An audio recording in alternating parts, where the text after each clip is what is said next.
We did an analysis on companies in kind of the B2B software realm. In 2022, it took the top quartile of those companies 18 months to go from 0 to $1 million in ARR. In 2025 is going from 0 to 1 million in. That quartile comparison is shocking. So it is the most exciting and perhaps the scariest time to be both investing as well as building. Yo, it's the future, don't hit the snooze. AI is here giving humans the boost. Team Humans rolling, brains in the game with Dan Turchin. Y'all remember the name. People reign in the mix, no stopping the flow. Better work, better life, yeah, we're ready to go. Robots and humans, a collab, you know. Okay, let's start the show. Good morning, good afternoon, or good evening, depending on where you're listening. Welcome back to AI and the Future of Work, episode 384. I'm your host, Dan Turchin, CEO of PeopleRain, the AI platform for IT and HR employee service. Our community is growing. If you're not yet subscribed to the weekly newsletter, why aren't you? Publish about 90 of them, and they contain some additional fun facts and some clips from the episode that don't always make it into the full weekly conversation. We will, of course, share a link in the show notes. We're all in this together. If you like this conversation or any other, it is your duty to share it with at least one friend. They'll know you care about using AI to make humans better. And you know what? It's good karma. If you leave a comment, I just may share it in an upcoming episode, like this one from Tamara in Mill Valley, California, just up the road from where I am now, whose favorite episode is number 25 from the Way Back Machine with Bill Davidow from More Davidow, one of the founding fathers of venture capital, talking about the autonomous revolution. We learn from AI thought leaders weekly on the show. The added bonus, of course, you get one AI fun fact. Here it is for today. The news team at Emory University writes about the future of creativity in the age of AI, from Taylor Swift's breakup songs to Rumi's poems celebrating love and beauty. Human creators draw connections, producing works of art that unlock self-expression, connection, and healing. When asking if AI models can be similarly creative, the reductive answer seems to be no. After all, a machine doesn't have childhood memories, love affairs, or a physical body that feels pain. Can AI be truly creative if it lacks the very things that makes humans human? Many creatives wonder how far AI will encroach on their livelihoods while it simultaneously trains on their novels, drawings, animations, and music. Gwendolyn Reed, an English professor at Emory, says writing is a deeply human act, and it can be challenging, even painful. New writers don't realize these moments of doubt are normal and may fear something's wrong with them, but they're necessary to produce something unique. It's a great read. Of course, we will share a link to that full article in the show notes. My commentary: all art throughout history has been influenced by external sources. Michelangelo was inspired by Greek and Roman sculptors. Paul McCartney was inspired by Little Richard and Elvis Presley. New works are always derived from some combination of old works. It's always hard to reveal the hidden layers. AI accelerates the process of artistic creation and destruction, but how it makes us feel, regardless of the authoring process, won't change. We experience art when a song makes us joyful or sad, a meal reminds us of childhood, or a photo helps us explore a new place. As humans, we get to judge how all forms of art connect with us, give us meaning, and inspire us.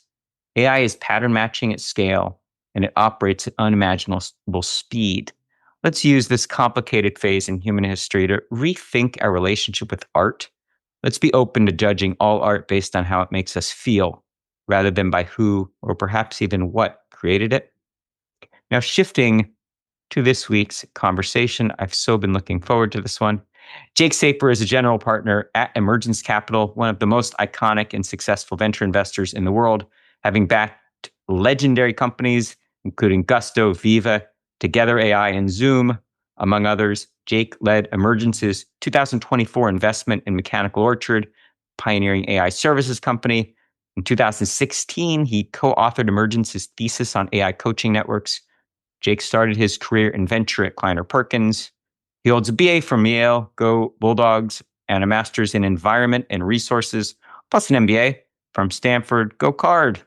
Outside of work, He's a proud girl dad ×3 and a musician with a passion for exploring the intersection of creativity, art, and AI. We had a version of this conversation a few weeks back at a dinner event, and it so inspired me that I insisted Jake come and we continue the conversation with this listener audience. So, gosh, Jake, welcome to the podcast. Without further ado, maybe share a little bit more about your background and what got you to where you are today.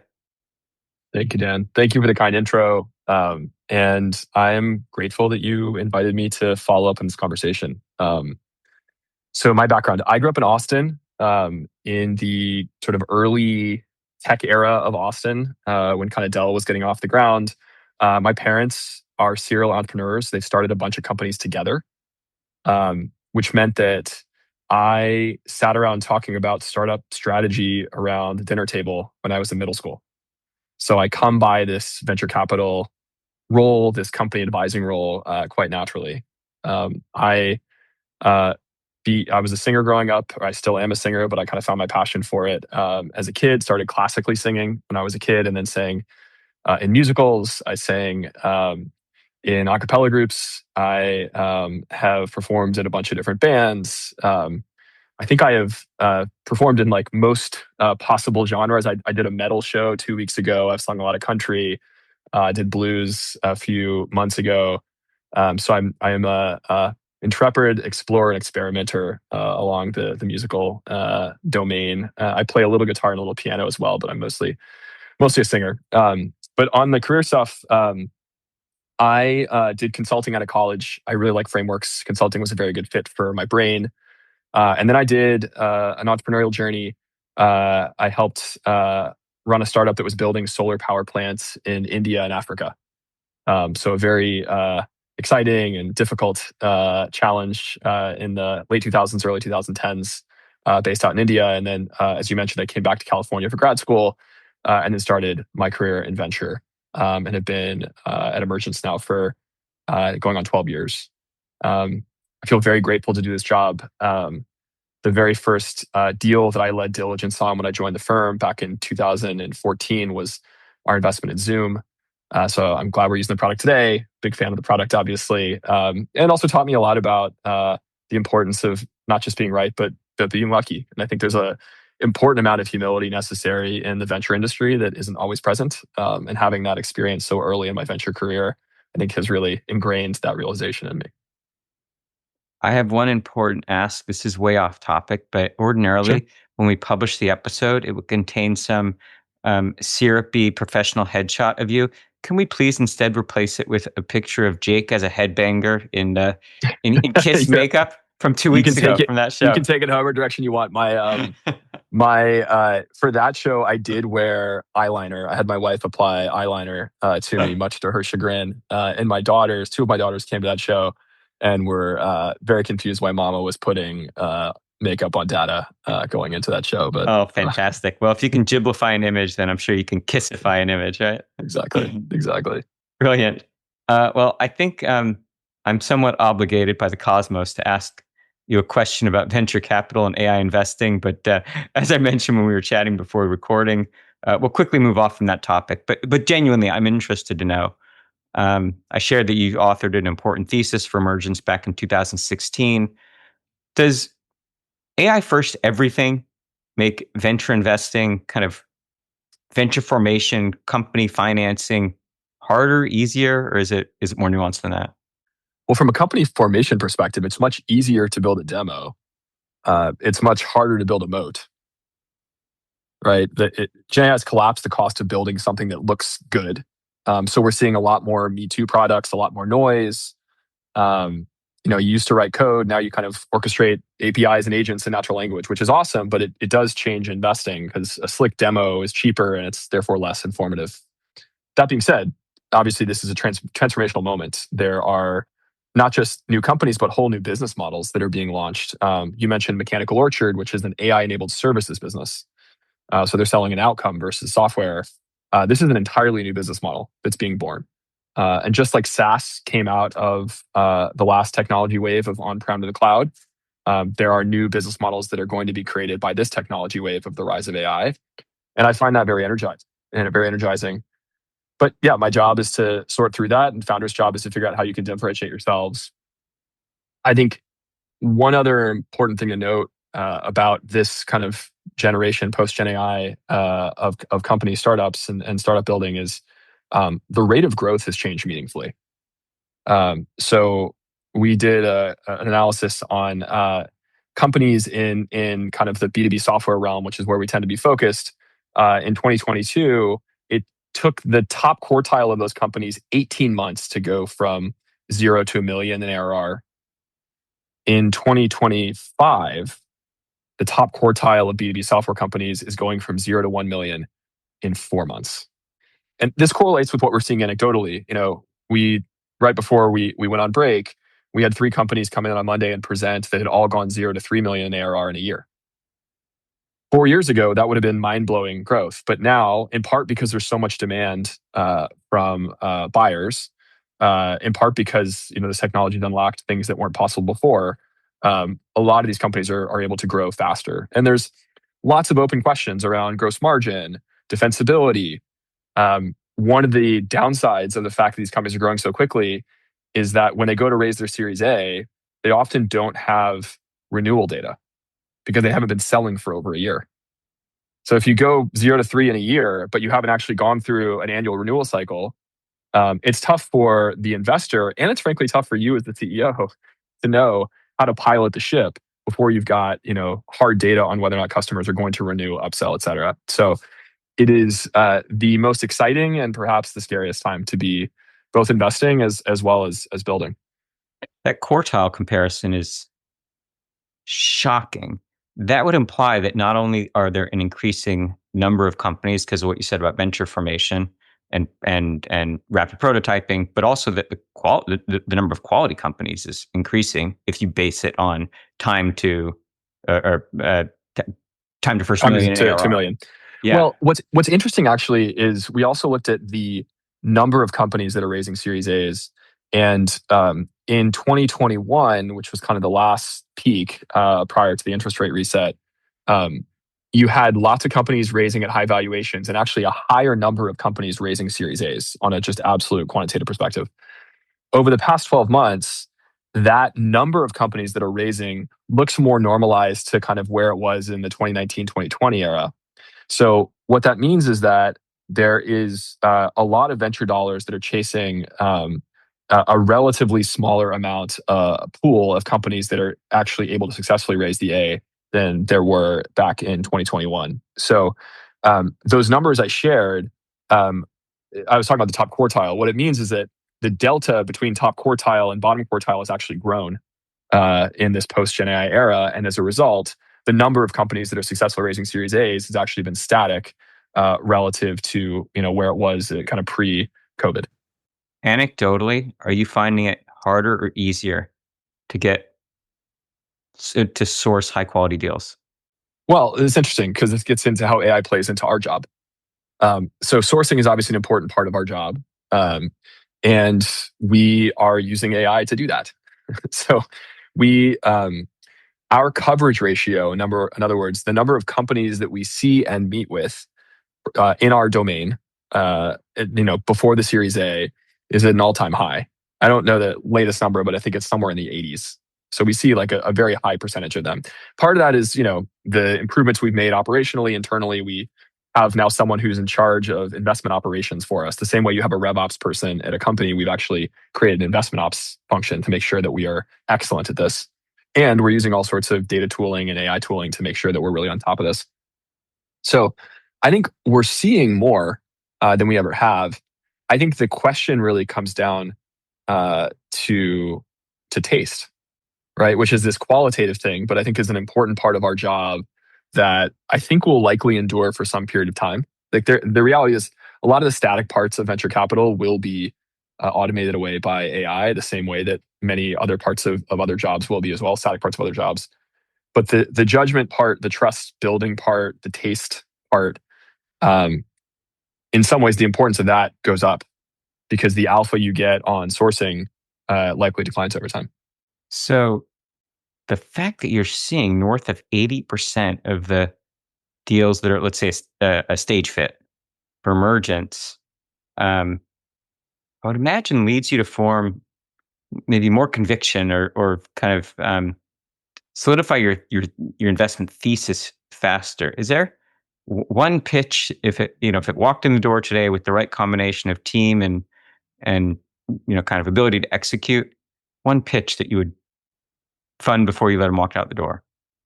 Well, as I mentioned, have become a big believer in this AI-enabled services concept. I think it's a disruptive new business model that can capture a much larger TAM than software because you're explicitly going after labor spend and not just software spend.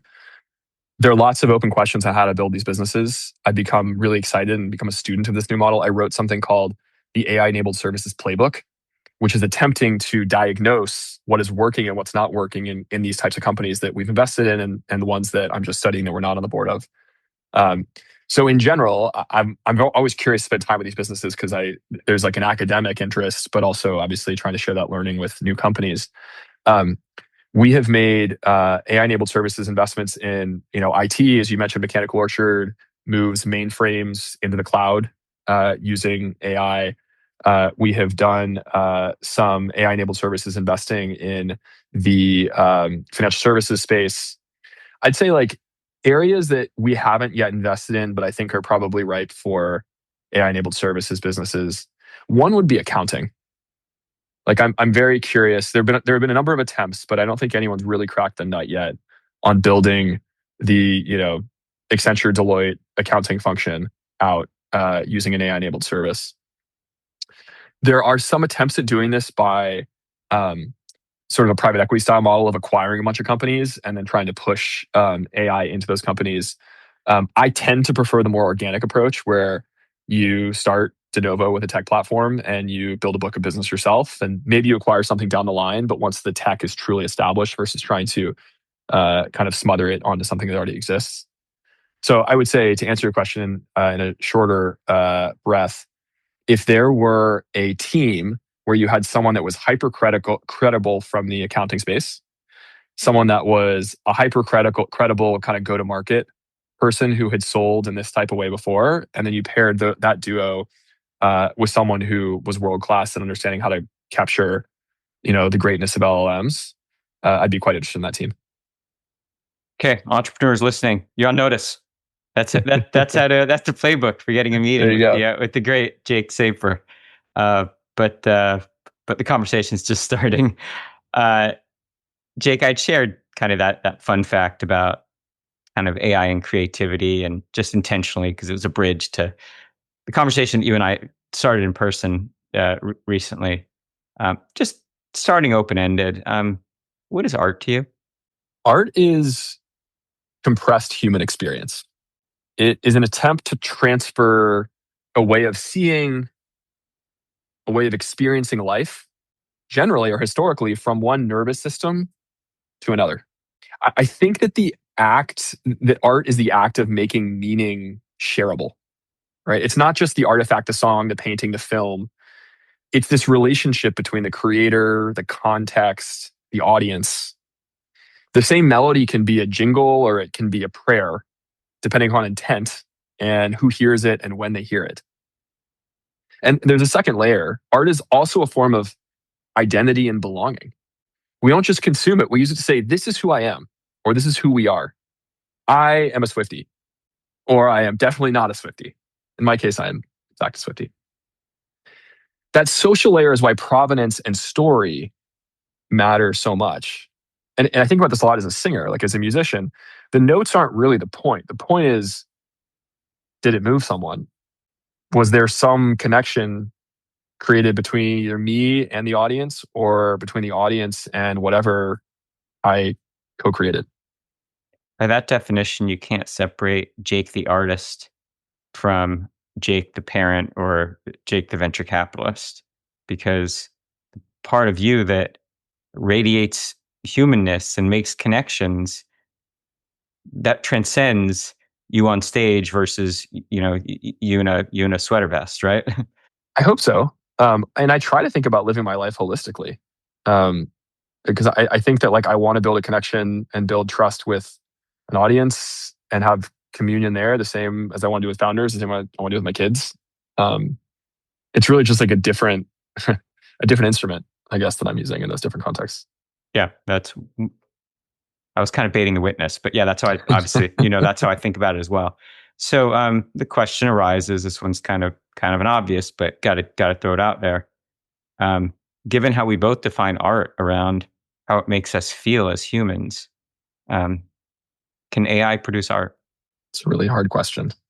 I would say that AI will democratize the creation and commoditize the execution of art. So the scarce thing, actually, interestingly, thinking back to venture, the scarce thing will become taste, intention, trust. Right? AI collapses the cost of iteration. It can turn, I can't draw, I can't write, I can't whatever, into I can direct, which I think will unlock a lot of latent creativity inside a lot of people. But it also creates this flood, or you could call it a sloppy flood, if you want to use the term du jour. When output is cheap, attention becomes the bottleneck. So I think the enduring impact is a shift from raw production to curation and point of view. The most valuable creators will be the ones with distinctive taste, authentic intent, and a relationship with an audience, not just the ones who can execute. And it ties to your earlier point, which is that since humanity started creating art, it's always been derivative, right? But the value has been in the Beatles interpreting what some blues artist had done and curating that and injecting whatever their point of view is and then sharing that with the Beatles audience. Today's episode is brought to you by my company, PeopleRain. As you hopefully know, PeopleRain is the AI platform that automates work. Tens of millions of employees around the world get back 4 to 6 hours per week because PeopleRain automates away the friction. Imagine a world where your teams never have to wait for technology upgrades or to have a human reset their password or get added to a distribution list or get help with payroll, PTO, or benefits. Inbox zero for the help desk, zero friction for employees. That's the future of work. That's PeopleRain.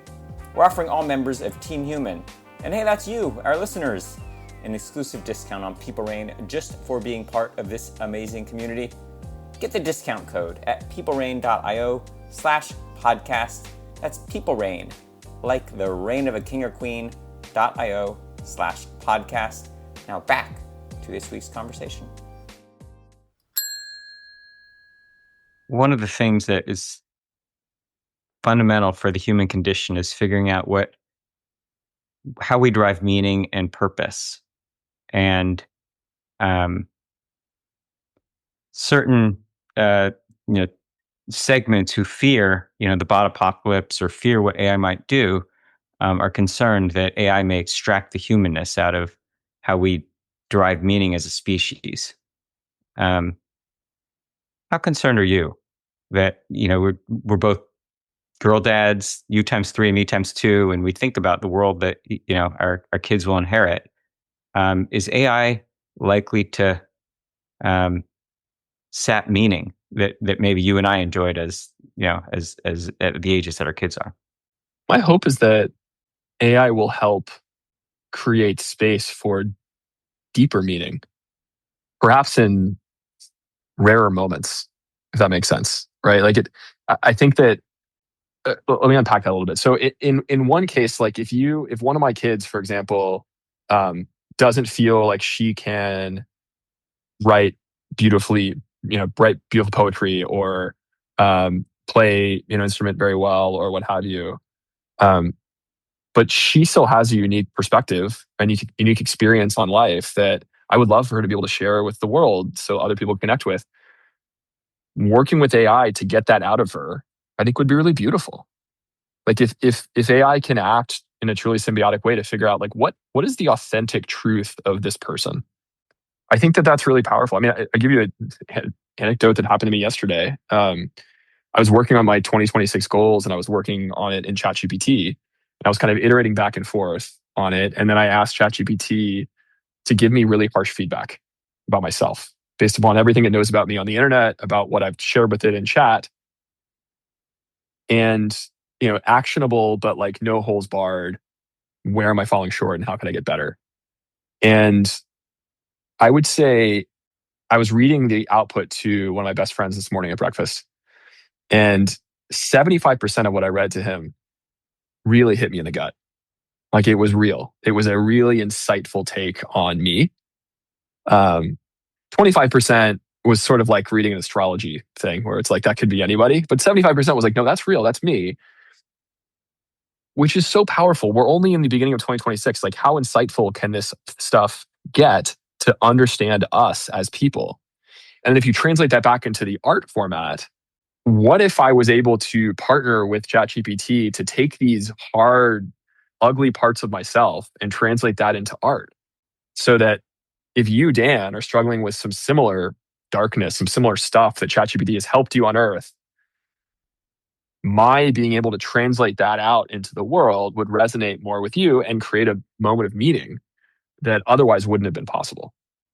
There's the spectrum in terms of ethical approaches to AI. On one end of the spectrum, just free reign. Everyone should be free to use AI in whatever way they choose, and let beauty's in the eye of the beholder. Let us co-create with AI and let the quote market, the public market, so to speak, decide if who we represent ourselves through AI or not, is representative of someone or some being they want to associate with. And then on the other end, just radical levels of regulation, disclose, it's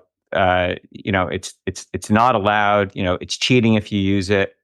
Those are two extremes. But where does Jake sit in terms of, what's at a societal level? I don't mean like in a classroom necessarily, but at a societal level, like how heavy-handed should society have opinions about what's the appropriate use of AI? Yeah. Well, I'll set aside the economic argument as well, because we're not talking about should you pay the artist or what have you. Like, in general, like, I'd like the artist to get paid. But in terms of like from a societal perspective, do I care if consumers know if art was generated or enhanced by AI?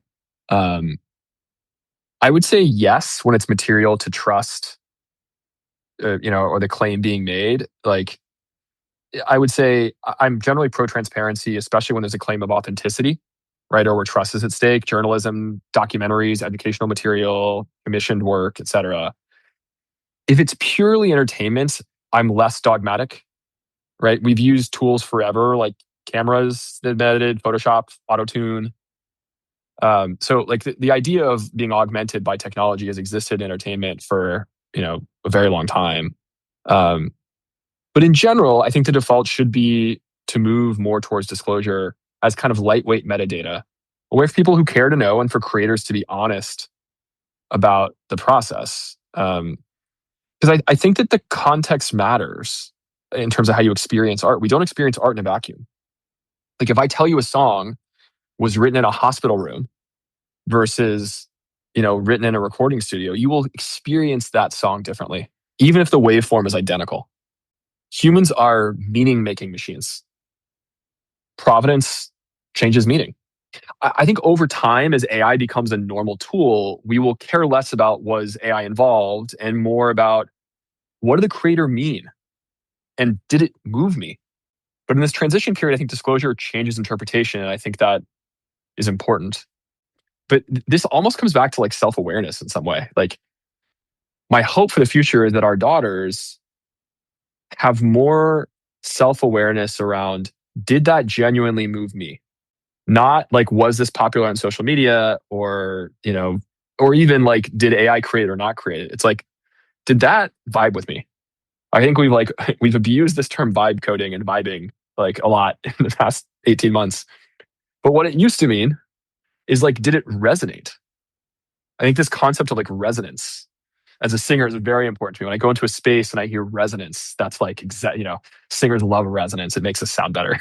I think we're better at singing. But like, I would love a future where our kids were more attuned to what content, what art is resonating with them. And I care a little bit less about who or what created that art. I frequently say, more cynically than I choose to be, but that we're entering a post-truth era where you have to question the authenticity of everything, almost to the extreme that in the process of questioning everything, you assume that everything is not authentic, where the definition Yeah. of not authentic is you don't believe who you were told created it, actually created it, and you're not sure if it matters. Yeah. And you just throw up your arms and Mhm. say, everyone's cheating, or everyone's using AI, and that's not called cheating. What's I always try to take the positive on these things, but what's your perspective on what is truth in kind of a ubiquitous AI age? Well, I think the secret to happiness in life is low expectations. So if you go in thinking, that everything is, has a shade of not quite what it seems, then you're not going to be disappointed. I don't know. I mean, to me, this is like also where art differs from like um, journalism, documentaries, political communication, etc. Like, I worry a lot about truth in those contexts. Like, I still think it's crazy to have to say this, but in 2026, but I think it's very important that we as a society have a agreed upon definition of what is true from a factual perspective. Like, did this event happen or not? That feels critical to a successfully functioning society. So we have to do everything we can to maintain that. And there's technological and political and cultural changes that need to take place, I think, to ensure that.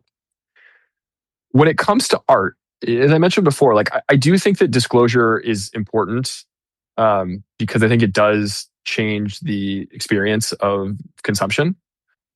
But I do think like over time, as things get a little more ambiguous on kind of art and the cyborg nature of art creation, I think again, people are going to care more. I hope people care more on like, did this move me? Like, was I moved by this genuinely, and not was someone else moved by this, or should I be moved by this? But like, did it? Like, because in your gut when you listen to something that's like, whoa, or when you read something, or when you see something and you're like, God damn, that was amazing.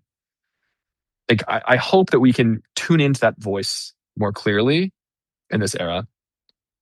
The other thing I would say, we talked a bit about this at dinner. I believe that as AI becomes more ubiquitous in art, the value of live performance is going to skyrocket. I'm already a big fan of live performance, not only because I do it myself, but also like I love going to shows. My wife and I love going to music, theater, whatever. Um, I just think like that's going to become so much more valuable. Right? There's no question there when you're seeing the person on stage perform. I mean, there's Milli Vanilli, for those of you who remember Milli Vanilli. There have been, there have been lip syncers in the past, but in general, live performance is about it's happening in the moment. Part of what makes it special is there's the uncertainty of like, oh God, anything could happen. This is so special. It's not pre-recorded. It's not art, or it's not AI. And I think like that's going to feel more and more magical. Which like unfortunately makes me more long Live Nation, despite the the questionable nature of some of their business practices. Apple tried to convince us otherwise, right? That you could put on 10 pounds of headgear and experience a ludicrous concert, right? But there's something about it. I will tell you, Yeah. and because I experienced it both as an artist and an audience member, right? Like, there is a dynamic connection between those two things in live performance. I mean, like, even in this conversation, like if we both had spun up AIs to have this conversation, I'm responding to you shaking your head right now or nodding or whatever, and you are responding to my wild gesticulations that the listeners can't see. The same is true when I'm on stage. Like, I am leaning in to like seeing in the metal show I did a few weeks ago, my youngest daughter cried basically through the whole thing because it was loud and it was late and I probably shouldn't have brought her. But like that impacted me. And like at one point I'm kind of like talking to her and I'm moving and like that is changing the show. And that's a silly example, but like live music by definition is dynamic. I mean, even the Eras tour, like even Taylor's tour, which arguably is the most produced live performance in human history, there were still moments of spontaneity. There were still some moments, of like what's going to happen, what song is she going to play. And I think in some ways, like that made it even more magical and special for the audience. In dad world, you just gave me chills because Yeah. just think about, in a decade, your daughter's getting married. You're sending off to whatever it is, and she's remembering that moment of connection that she had with you. That's the human experience. right? I hope it's not the screaming and crying during the metal concert that she remembers, but there are happier moments, hopefully. I promise you, right? Memories get better over time. Yeah. And you'll show her the pictures, you and your silly eye makeup or whatever, Yeah. and you'll laugh about it. Um, when we talk about, just in our field, both of our fields, AI workers, or, let's give them a birth certificate and anthropomorphize them and pay them a salary. Um, in part, I started this podcast because um, that's just creepy. Mhm. And it doesn't achieve any objective that I, the human, have, or any ounce of my why, Yeah. that violates. Um, what's your perspective on how should we bound kind of, how and when it's appropriate to not just anthropomorphize? That's a little bit extreme, but like, how much should we think about integrating, the physical embodiment of AI into society? I have like a somewhat optimistic take on this. And my optimistic take is that I think the market will self-regulate here. What I mean by that is like, if enough people find it creepy that we're giving birth certificates to and naming these bots that are doing work for us, then that's not going to be the winning strategy. Because like a buyer is going to reject it because the employees don't like it, and then there'll be someone else. So like, I'm a capitalist at heart. It's half my professional title. Like, I think that will correct. And I think the same hopefully is true in art. Like, if we get to a place where, there's a bunch of AI created artists that are putting out new music, and, you know, people dig it and they start to create, whole backstories, and there's a whole, you can imagine there's a world that gets created around some, AI singer that gets created. There will be a demographic that's probably really into that. And there'll probably be a lot of people that are like, no, no gracias. Like, I don't want that. And that's okay too. Because like people can opt in or opt out of it. So I don't know. I think that like I think a lot more about soul recently, like the concept of soul. And I think that people are drawn to others' soul. And I think that as there are more and more soulless entities that are in our work and personal lives, they will play an important role. And also, the human desire for soul to soul connection will increase. I think we take it for granted for now because we don't really interact with that many robots yet. But over time, you're going to miss the mistakes and idiosyncrasies and smells and weirdness of another human. That's such a satisfying answer. And just philosophically, you and I agree. The corner cases are, do we have to anticipate when that capitalistic approach could harm humans? Do we have to wait for the market to decide that it was bad after the robot surgeon kills a patient, or after it crashes a plane, or after it, uses biased data to deny a loan? Like, Yeah. just Good question. capitalism would say, like, that's how market forces work, is let it screw up and then we'll decide it was bad. But I don't know. This is complicated. My default, my reaction to that, like my answer was really thinking less in the context of activities with important like physical or economic consequences, and more back to that kind of like creativity vein. Like in creativity, I think we can afford a situation where we over rotate in the direction of a soulless entity and society has to self-correct.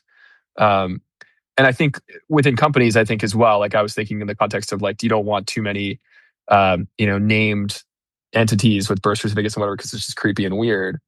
But should we have guardrails around like, can an agent autonomously perform tasks XYZ without checking in with a person? Absolutely. Like, we don't want planes falling out of the sky. We don't want, massive financial catastrophes, et cetera, et cetera. And so I think like one of the big tensions likely in the next couple years of in the tech industry as the agents get more and more capable is bridling up against whatever guardrails are set either by companies or by legislation. I don't think we're really in that area yet because the agents aren't really that good yet, right? Like if you've tried the agents, like they often break, they're brittle.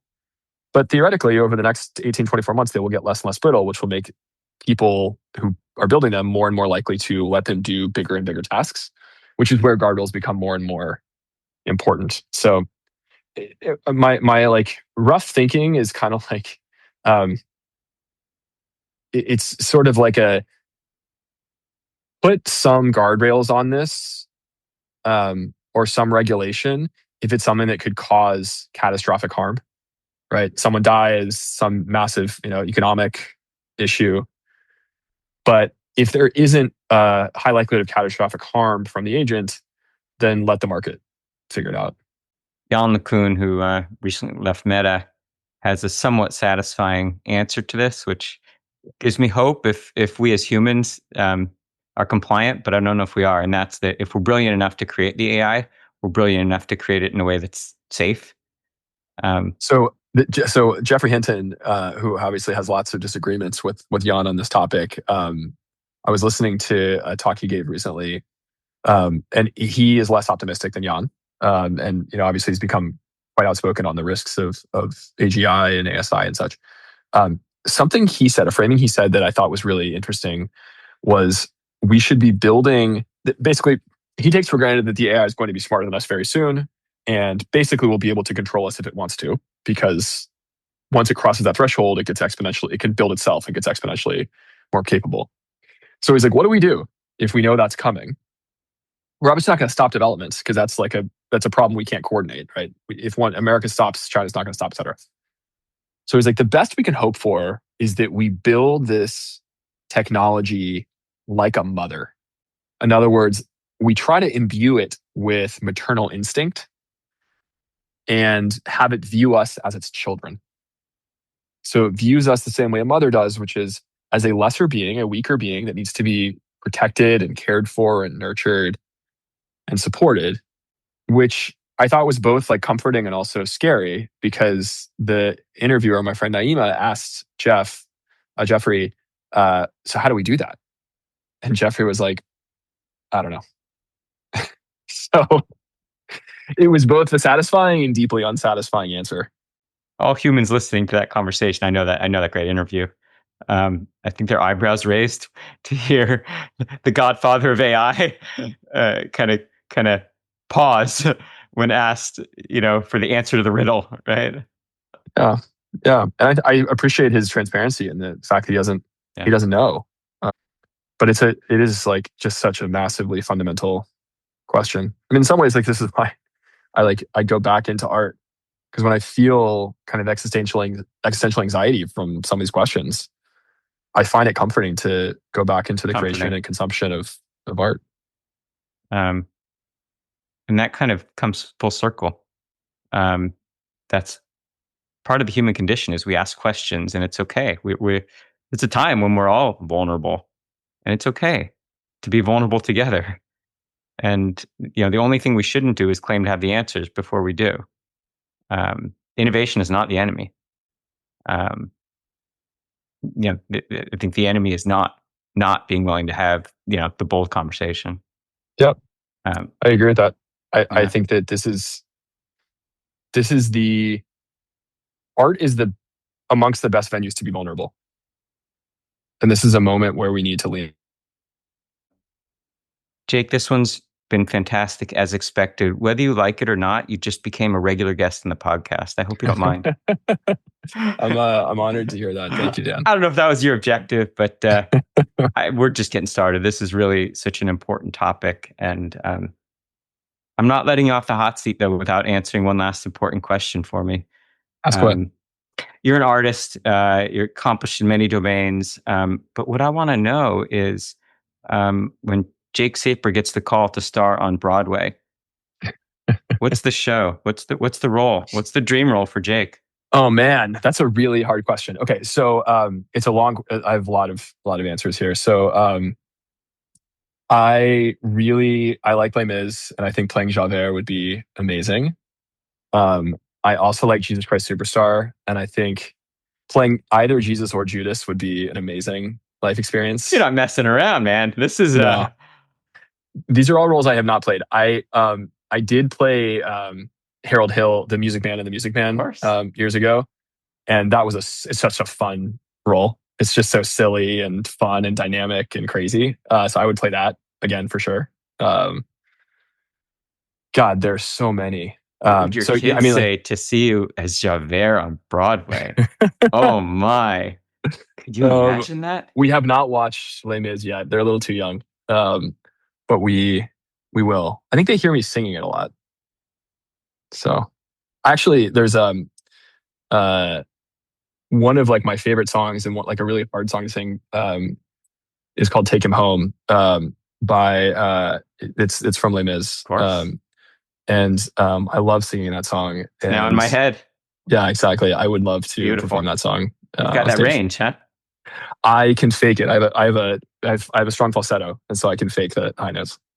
Well, Jake, ordinarily I would ask our guest where they can learn more about you professionally, but where can we see you perform?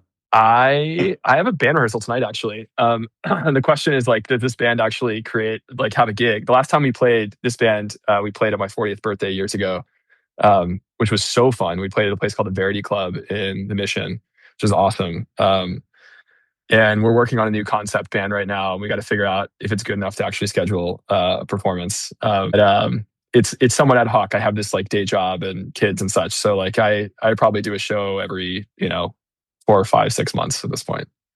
Well, you know what? Me and my kids are big live music aficionados. So I promise you that at your next show, you've got at least 3 tickets sold. Thank you. There you go. I appreciate that. You got to support art. All right, Jake, this has been so much fun. Thanks for hanging out. Of course. Thank you, Dan. All right. Well, gosh, that's more than all the time we have for this week on AI and the future of work. As always, I'm your host, Dan Turchin from PeopleRain. And of course, we're back next week with another fascinating guest. Yo, it's the end of the show. Time to power it down.